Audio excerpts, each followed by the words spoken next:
This is Daily Blast Live. We're talking about what you're talking about. You all ready for this? This is a sham. No. Y'all, Just stop. Get real. Welcome to DBL. Hello, fellas. Hey, hey. Hey, we got Ira's birthday is today. One of our cameramen. We want to say right hello. Yes. Right off the top. Happy birthday, Ira. Happy birthday. Yes. Got him well lit there for his birthday. Well-lit for Stand in the dark corner. I also have a birthday coming up. It's tomorrow.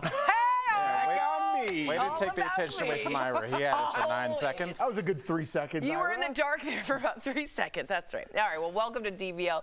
The two best chances Republicans have of picking an alternative to Trump, Nikki Haley and Ron DeSantis, had their last chance to appeal to voters last night ahead of the Iowa caucuses next week.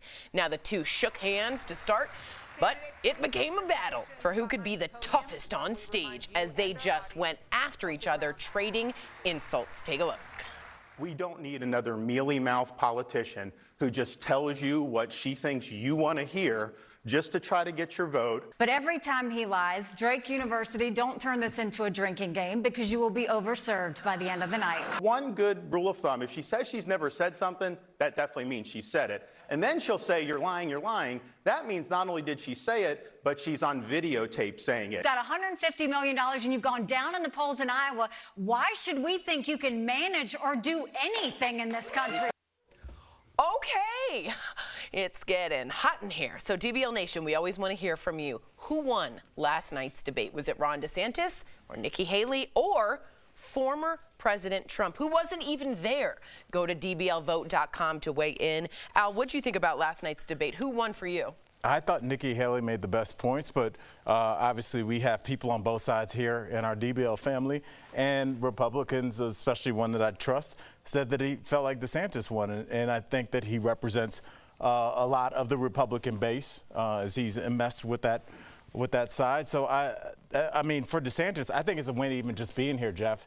Do you remember when he was being lampooned because he was doing weird stuff on tour stops? And I didn't think he was going to make it this far. There were periods where it looked like DeSantis was going to have to drop out of the race because he was so unpopular. But so the fact that he's even there is a big win for him. Yeah, I don't know. Like, it's come down to Al. If I were running for a politician spot, I would have you write for me. I wouldn't talk about my politics. I would make sure my jokes were tight and everything. Nikki Haley, what I took from that thing was that was a pretty good joke about Drake University and the drinking game. That was pretty good. That's so interesting that you said that because I hear the policy. writers in her speech. Right. I hear my friend's right. I've written for television. I can tell when you fit that in to make it seem like it just came off the cuff. That was not. Why would she be thinking about Drake University and drinking? That was set up. Right. So I mean, it was a good joke. It was a good joke, and it makes you more likable. That's how engrossed Hollywood is into our politics. We don't care about the numbers. We don't care what they're. I don't like when they talk over each other. I don't like when they bicker. I would like, hey, we're both from the same party. That's a good policy. You know what? If I'm going to be president, that's something I might pick up. That was good, Nikki. Oh, that was good, Ron. You know, like, that would be interesting if they were like, listen, I wouldn't mind considering you for my vice president. Well, you know what? I'm going to be president, so I wouldn't mind. I don't know if politics has ever been that. You know, I talk about what I know about politics, and it's a very short window, and I don't know a lot about the past. Right. I'm just speaking about the present and what I know and what turns me on. But for Trump to be on one channel and these two on another, it's basically the NBA's playing and the WNBA's playing. Sorry. Ow. The WNBA's good too. It is what it is. And I'll say this really quickly because you said something interesting about fighting. And I think that's what people miss when they talk about Trump. Trump, for Republicans, especially hardcore Republicans, represented the first candidate that would ever fight for them. When McCain famously took the microphone away from that woman at that town hall that called Obama a Muslim, he said, no, he's not. He's just a person I disagree with on policy issues. For as much as a lot of people like, somebody like you or me would be like, oh, this great little, you don't have to attack. That sank McCain. That's why Trump was able to diss him and make fun of his arm and cover up his name on battleships because they didn't like that. Trump was the first person to be like, no, you guys are wrong, insult, insult, insult, and that's why they're so loyal. That's very true. Speaking of this, I really want to get to this. Should they have been a little bit harder on Trump? Let's take a look at what the two of them said about Trump last night. That election, Trump lost it. Biden won that election, and the idea that he's gone and carried this out forever to the point that he's going to continue to say these things to scare the American people are wrong. I think what happened on January 6th was a terrible day, and I think President Trump will have to answer for it. But I think there's a larger issue Republicans have got to think of it. Donald Trump's going to lose that appeal. He's going to end up going to trial in front of a stacked left-wing D.C. jury of all Democrats. I don't think he gets through that. And so what are we going to do as Republicans in terms of who we nominate for president? Should they have been a bit harder? I don't think so. I think it kind of reminded me of two people that are kind of positioning themselves to be the next Godfather. The Godfather's about to go on trial. You don't think he's going to ever come home, but you can't get too crazy because if he does come home, he's going to come get you and your family. So I feel like the way that they were setting up was like, I don't know if he's going to make it, Jeff. If he's not going to make it, maybe you should pick me. I'm just saying. I like the reference. I think politics is very much run like the mafia. Very much so. I know what you mean, you know. Over on Fox last night, speaking of Trump, Trump had a town hall where he took questions that was horrendous. from the audience, at one point saying he knows who his VP pick is, but he did not reveal who. I think it's going to be Nancy Mace, but that's just me. Trump also made headlines for what he said about a very hot-button issue, abortion. Let's take a look. For 54 years, they were trying to get Roe v. Wade terminated, and I did it, and I'm proud to have done it. They wanted to get it back, right? You wouldn't have that. There would be no question. Nobody else was going to get that done but me. Yeah. And we did it. Two things. One, he was pro-choice 25 years ago, Trump. Just for anyone listening that loves Trump. He said publicly on video he was pro-choice. He goes where the wind goes. Secondly, abortion is not going to win you elections. It's not. It is the reason that they're going to lose, in my opinion. What do you guys think? I think you're right. I don't think it's a winning. Well, I said it on the show before, and I heard it somewhere else. I think the downfall for the Republicans is abortion, and I think the downfall for Democrats is defunding the police. So if you're going to get up there and tout like, "Hey, I'm all for defunding these police. Let's keep it going." The wind is not blowing in your direction. That's correct. At all. I understand how people have different views and points of view. I again, said many times on the show, I saw my wife give birth twice. It is up to her what she wants to do with her body.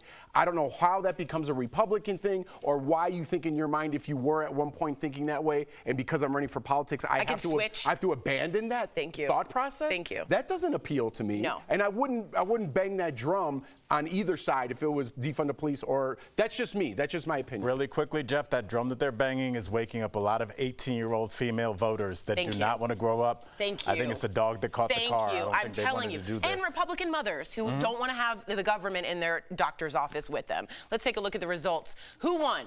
I did. Donald Trump at 39%. Nikki Haley won 56% and Ron DeSantis at 5%. Oh, Ron. Coming up on DBL, Shark Tank's Barbara Corcoran is telling us about where she's sharing her successful business advice. It's good. And two coaches considered to be the greatest of all time. They are parting ways with their teams. How will their legacies be remembered?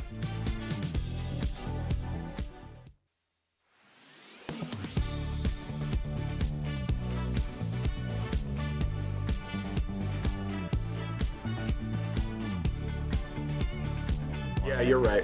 In my opinion. Explain that, you're explain right. that It's again, a lot. Chris. It's Say a lot. that what you guys know. I feel like defund the police was it, but no one's really talking about that anymore. No, but it was a big hit. It was bad. Yes. Yeah. And so everyone let that go. Yeah, but now the border's a problem. Yeah, you're right. I would agree, though, with you. I don't even know if this is the point you're making, Jeff, but the defund the police was a bigger game changer in terms of changing people's minds because it was such an easy thing to latch onto. Right. That once people said they don't want us to have police, even though the Democrats tried to walk it back, it was way too late. It was. The border is everybody's got most people don't live along the border. Defund the police, no one's talking about that. But all I'm saying is, for that election though, my point is it's the worst issue that they had at that point. And now Chris said the border is a big issue, and I really think the border is a huge issue, especially just what happened in New York City. Yeah. Did you see that? They kicked kids out of school to replace them with migrants. To have migrants go in there, and then they had remote learning again, which is a huge. I mean, if that listen, the board. I've been saying the border is a problem, but a bunch of migrants came in. Sorry to interrupt you, and they are placing them. No, he asked, "What is that?" And I was doing a side conversation. I'm so sorry. Go ahead. No, go. No, I'm so. Tori, go. Okay, migrants came in and replaced kids that were in a New York high school. They are now doing remote learning to make space for the migrants. That's all. I just wanted to give context. That's all. Dropped off there by another state.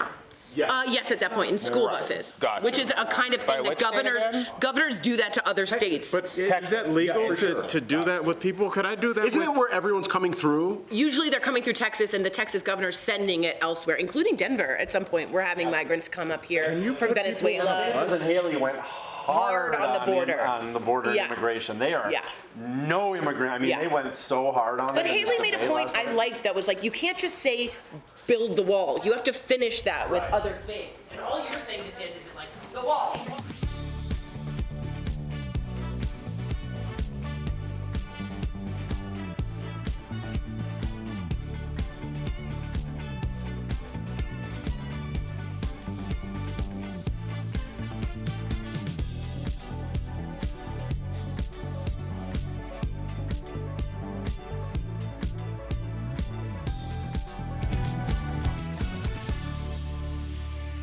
Welcome back to the DBL. All right. The DBL? Did I say that? Yes, you did. You can't even get the name of our show right. Did I say the DBL? You did. Oh, I love you on the blast. I know, on Daily Double R. Oh, my That's what we get a lot. All right, sorry. All right, two of the greatest football coaches of all time are hanging up their hats. I'm really sad about this. Multiple reports confirm that Bill Belichick is leaving the New England Patriots after an historic 24 years as head coach, including an unprecedented 6 Super Bowl victories. The 71-year-old is out. With the help of Tom Brady, he built one of the NFL's longest runs of titles ever. But he's not the only GOAT coach leaving. Nick Saban announced his retirement from coaching college football at Alabama. He won 7 national championships, turning the Crimson Tide into a national powerhouse with 6 of those titles. He is unmatched in college football coaching history. So Al and Jeff, pretty sexist, don't want my take. I don't know anything about him. Break this down for us. What do you think of these 2 GOAT coaches leaving? Jeff, I'll hear. Well, since Tori, let's balance the table. What do you think about them leaving? Yeah. It makes room for new blood, but it's the end of an era. It's the end of a huge era. Now, I'm a Bill Belichick fan because of Tom Brady due to Michigan. So I've always loved him, his grumpiness, his hoodie, his inability to talk with the press, to waste any time. I like how he treats his team. I like how he makes it a unified power. And it's almost like done in a way that social scientists prepare teams for, like Toyota. He creates a team that is absolutely unified and well-oiled. Well, social scientists and Toyota. I was like, man, I was about to give you props. You just went well, off. I will say something interesting you said, Tori, is the way that they prepare their team, and I think it speaks to an overall narrative, Jeff, that the way people communicate changes. And the way that Bill Belichick kind of short with the media, gruff with his players, I don't know if that works with 20-year-olds now. Oh, that's a good point. It worked in the 90s and 2000s, and I think that they recognize that. And at some point, it'll be time for us to go, just like it is for everybody at work. So maybe they just recognize it and they want to get out a little early and just remain the GOAT rather than have like 10 weird bad years after. Yeah, Yeah, I grew up on coaches like this, right? And just hard-nosed, it's about the game, it's not about you, it's about your team, just like you said, unifying that. Some people in the locker room like that. I love that, right? The press nowadays, again, politics, social issues sneak into football culture where it shouldn't belong. It's a game, right? It's to get your mind away from those things. But somehow it has gotten in there. They're all... I don't want to bring it there, but those are my kind of coaches. Well, Jeff, the world changes around you, and you're asking players from that world to come into your organization. Right, and it's hard. And if you don't change, but the world does, those players come in, and you don't relate to them the same way. Do you think, really quick, that football will be worse off for a while because we don't have these GOATs as leaders? I think it'll be just fine. Okay. Football just keeps rolling. But they're legends. They're legends. Absolutely. Right, absolutely. Wow. Coming up on DBL, we're talking with Shark Tank's Barbara Corcoran, a legend in her own right. She's sharing her advice from being in the working world after 40, and I'm telling you, it's gold.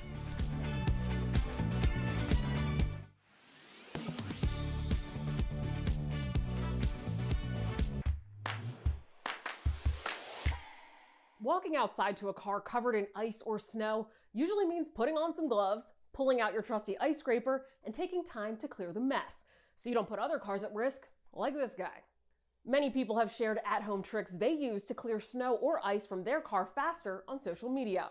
Using these sources, here are 3 things we verified you should not use to de-ice your car. No-no number 1, using hot water or homemade solutions. Pouring hot water over snow or ice might seem like an efficient way to melt the mess away, but according to the Rochester Mazda car dealership, The sudden temperature change could crack your windshield.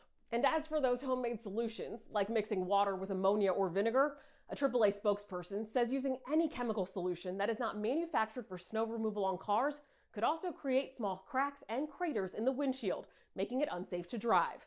And they could damage your car's paint too. Next up, using the wrong tools. 1A Auto, an auto repair company, says to never use a shovel to clear snow off your car because many shovels have a metal blade or other sharp edge that will scratch your car's paint.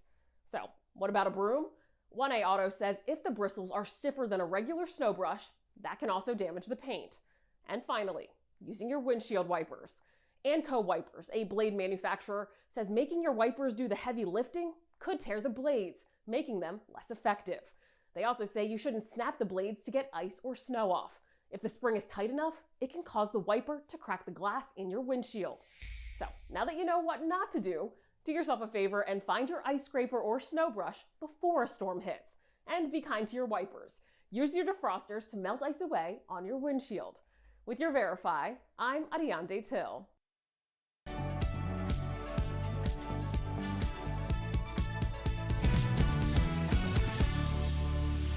Welcome back to DBL. She started her real estate empire with only $1,000 to her name and has since become the Shark Tank host we know and love. Earlier, we spoke with Barbara Corcoran. Take a look.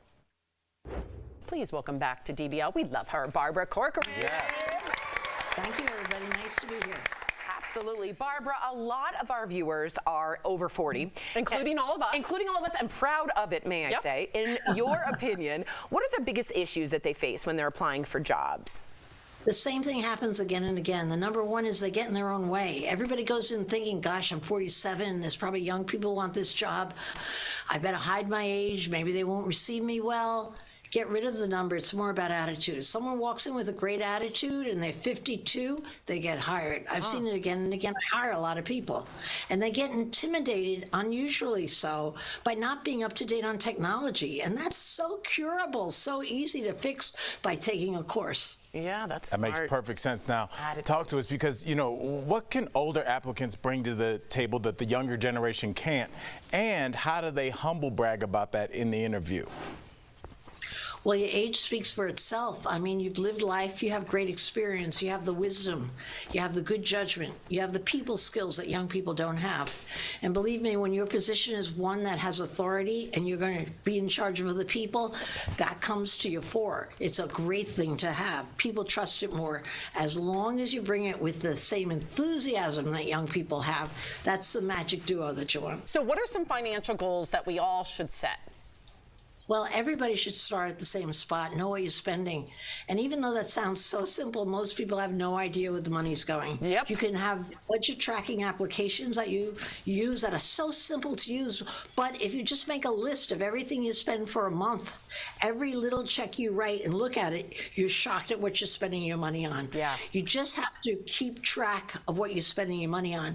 Now, great exercise, I think, I do it myself every 3 or 4 years because I go out of control, is to pay cash for everything in the month. I spend way too much money and I don't know it until I'm starting to pay cash. Right. So a third thing is you can invest in yourself so that you get the better job, the promotion at work, learn something new. For example, I have a social media gal here. I wasn't happy about it. She came to me. She was getting a certain salary I thought well paid. She learned to photo edit and do all kinds of editing. I had to double her salary. I didn't like it, but good for her that she did that. So there's a lot of resolutions that you could get more money coming in, but it's more important that you don't have so much money going out. You also have a new website where business owners can learn from each other as well as you. So what are some tips you share with the Barbara in your pocket? Ooh. Well, the truth of the matter is that I don't have enough time to help everybody build their business, but I'm dead serious about letting people get to where they want to be, who they want to be. So what I do is I do open forums where I take questions with my serious entrepreneurs. They all have the same goal. They want to be successful, and they learn from each other. I have open forums where people answer questions. That's called Barbara in Your Pocket. So what I think is great about it is people think that building a business is about having the idea and getting it started. That's just like dating a girl. Then you got to marry her, and that's where the hard part starts. So I have Barbara in your pocket so that people have a sounding board. People have somebody to ask, myself, my entrepreneurs, and everybody compares what they're doing. Let me tell you, it's so supportive. It makes a huge difference on someone's chances of success. Wow. It's brilliant. So let's get to this. Shark Tank is on its 15th season. Can you believe it? And we're curious, if you were a contestant, Barbara, how would you make a pitch stand out to these sharks in particular? Three things I'd always bear in mind. One, you have to look the part. I remember not buying into a shrimp business because the guy had a dirty bib on, and I thought his books must be a mess, and I was right, because when I saw his books, they were a mess. I bought into a pie business where the lady wore an apron, and that was the reason I decided. She had a pristine apron on. She looked like a pie maker, okay? You have to have a Shark Tank. Remember, that's a TV show first. The last is going with a partner. I've done a head count, and I know when people go in with a partner, they have triple the chance of being purchased by someone than if they go in alone. Wow. That's a good tip. That's Very nice. Thank you again, Barbara, for joining us. We always love seeing you. DBL Nation, you can catch season 15 of Shark Tank now on ABC and scan the QR code on your screen to sign up for Barbara in your pocket. We'll be right back. Thank you. Thank you. Hey. You look great.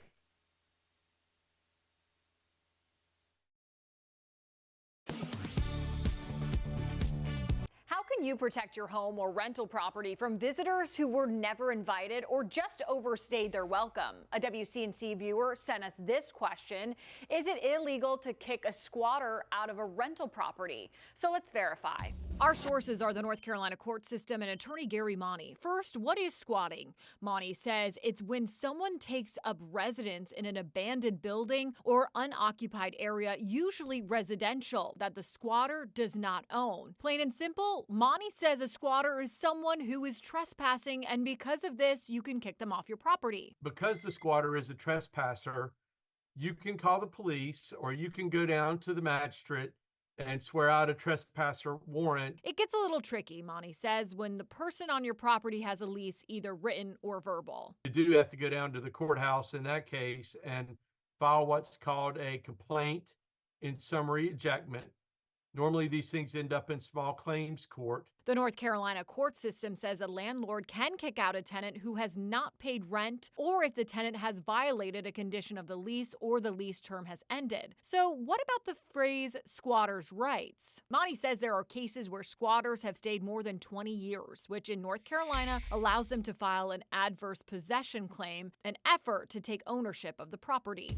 But yes, if you've been on someone's property for a long enough period of time and you're occupying it as if it's your own, then yes, you could have a legal proceeding that would end up titling the property to you. That's why Monty says it's important for people to keep a close eye on who is on your property. That's another reason that if you have a trespasser on your property, that it does behoove you to do something about it. So we can verify that no, it is not illegal to kick a squatter out of your rental property or any other property you own. But if you wait too long, the squatter could end up taking the property from you. With your Verify, I'm Megan Bragg. Did you get a postcard or email about a Verizon wireless class action settlement? You're not alone. Several Reddit users posted notices they received that claim they're eligible to get up to $100, and they want to know if they're legit. So let's verify. Our sources are court documents in the Esposito v. Cellco partnership lawsuit and Verizon Wireless.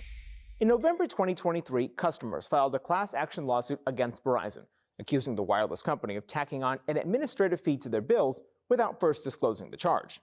The case was quickly settled, with Verizon agreeing to pay up to $100 for each eligible customer while admitting no wrongdoing. Settlement administrators say they're sending postcards or emails to people who paid an administrative fee between January 1st, 2016 and November 8th, 2023. If you think you're eligible and didn't receive an email or postcard, then you can visit VerizonAdministrativeChargeSettlement.com to contact a claims administrator. So, yes, the Verizon class action settlement notifications are real. Verizon tells Verify it will continue to charge the administration fee at the center of the lawsuit, but plans to better disclose it to customers. With your Verify, I'm Brandon Lewis.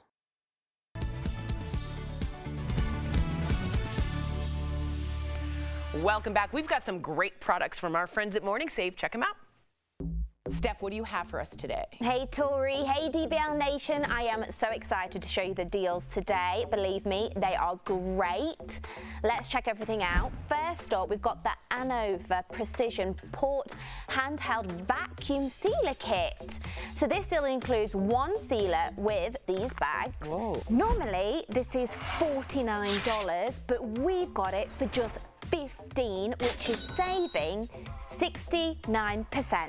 I know people who use these and save so much money in their groceries, their fruits, their meats, everything. Absolutely. And this looks like the easiest way to do it and the cheapest. Now next up, this is the Calphalon Space Saving Hard Anodized Non-Stick 9-piece cookware set. Ooh. So this deal includes an 8-inch frying pan, a 10-inch frying pan, a 2.5-quart saucepan with a lid, a 3-quart sauté pan with a lid, a 4-quart chef's pan, and a 5-quart Dutch oven with a lid. So normally this is $300. Right. We have got it for $149.99. That's saving 50%. Now next up, Tori, this is a lifesaver. It's the 2-pack Incipio power bank with a wristless strap. Oh, look at that. So this still includes 2 power banks. Normally these are $50 each. We have got a 2-pack for $20. That's saving 80%. Our last product today is the Lataire Leather Triple Compartment Messenger Crossbody. Nice. This deal includes 1 crossbody. We've got it available in 4 colours. Normally it's $60. We've got it for $15. That's saving 75%. Deb. I know. I like these. Okay, I like the one in the. I might get more than one. I might get more. I know. I mean, you can at that price, huh? Agreed. Head on over to morningsave.com to snag these amazing deals at the lowest prices, or you can even scan the QR code on screen to take you directly to these products on Morning Save's website. Thank you so much, Steph.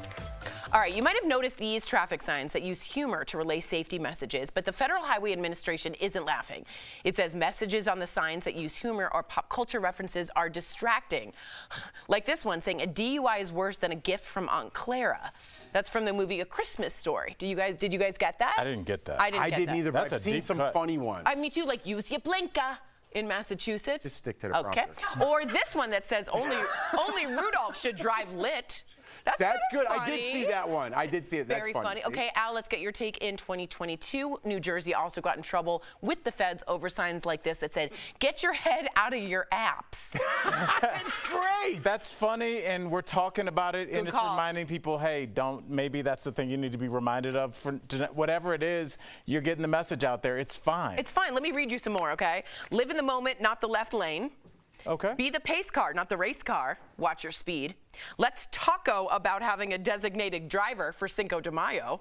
That's And good. finally, buckle up, somebody loves you for Easter. I kind of like those. I'm on board. All right, we'll see you tomorrow. Someone loves you, bunny.